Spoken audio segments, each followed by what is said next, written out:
We are back with another Nancy Drew no spoiler review. Number 78, The Phantom of Venice. In this mystery, Nancy is once again returning to the beautifully romantic Venice, Italy. And on her flight there, she meets a girl named Tara, who is also heading to Venice under unfortunate circumstances after her father's mysterious death involving him drowning in the canal. Nancy is, however, working on a case with Carson Drew involving the sale of a glass factory in Venice. But then the deal goes south when one of the employees, a master glassblower, is suddenly kidnapped and held for ransom, and the police have no leads. But Nancy once again finds herself in a bit of a love triangle involving a handsome Italian man named Giovanni and an American glassblower named Don Madison. But the deeper Nancy dives into each separate case, she begins to believe they could possibly be linked after all. I ranked this book 4 stars. If you also read book number 77, The Bluebeard Room,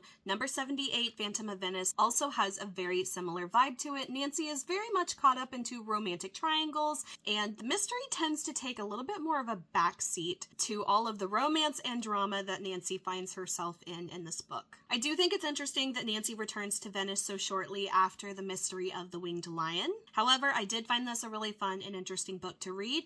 I do wish the mystery was a little bit more developed to me. I kind of felt a little blindsided at the end, but overall it was a really interesting book to read, and there's also a Nancy Drew computer game based off the same title. If you want to know more of my thoughts on this book, definitely check out my full review.